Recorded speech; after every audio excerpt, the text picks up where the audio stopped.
السلام علیکم مرد سامعین، جب ہمارے مردے فوت ہو جاتے ہیں تو ہم انہیں قبر میں دفناتے ہیں. اس کے بعد ہم نے قبر پر کیا قرآن مجید پڑھنا ہے، کیسے پڑھنا ہے؟ تدفین کے بعد آیات پڑھنا قرآن کریم کی کس صورت کی ہے اور کہاں ہے، ذرا سن لیجئے.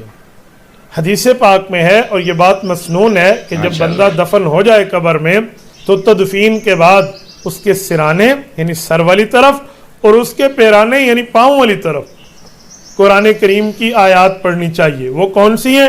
حضرت عبداللہ بن عمر رضی اللہ تعالیٰ عنہ کی روایت بہقی کے اندر موجود ہے کہ حضور پاک صلی اللہ علیہ وسلم کی ترتیب یہ تھی کہ سورۃ البقرہ کی ابتدائی آیات الف لام میم سے لے کر ہم المفلحون تک اور یہ سر کی طرف پڑھتے تھے، اور سورۃ بقرہ کی آخری آیات آمن الرسول سے لے کر آخر تک فانصرنا علی القوم الکافرین تک یہ ان کے پاؤں کی طرف پڑھتے تھے.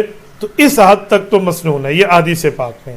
اور اگر اللہ کسی توفیق عطا فرما دے، اس کی اولاد ہو، بھائی ہو، دوست ہو، چاہنے والا ہو، جاننے والا ہو، پہچاننے والا ہو، تعلق والا ہو، وہ مکمل سورۃ بقرہ بھی پڑھ سکتے ہیں. اور بہت ساری ٹائم تک، بہت سارے وقت تک بیٹھ کر وقت نکال کے وہ اس کے اوپر تلاوت کرتا رہے، بیٹھا رہے، زبانی پڑھتا رہے، بہت اچھی بات ہے. صحیح مسلم میں حدیث پاک موجود ہے. سیدنا عامر بن عاص رضی اللہ عنہ بہت زبردست صحابی ہیں، اعقل العرب اذہان العرب، ان کا لقب ہے کہ عرب کے 4 ذہینوں میں ایک مشہور ذہین ہے حضرت عمرو بن عاص رضی اللہ تعالیٰ عنہ. یہ وہ صحابی ہیں جن کے لیے میں ایک بات چلو کرتا جاؤں.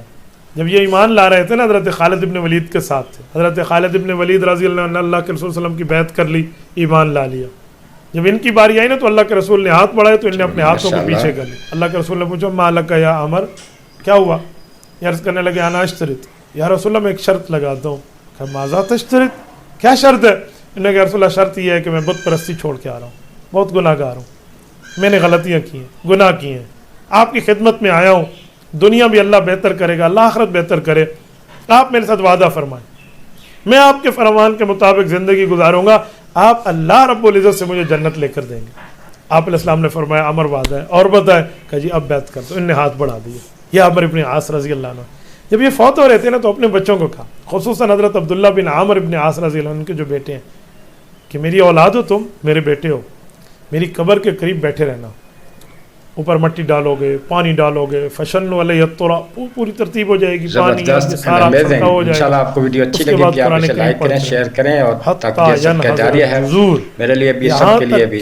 اتنا وقت گزرے کہ اونٹ پکڑا جائے، باندھا جائے، ذبح کیا جائے، ذبح کے بعد بوٹیاں بنے، بوٹیاں بن کے اس کو تقسیم کر دیا جائے.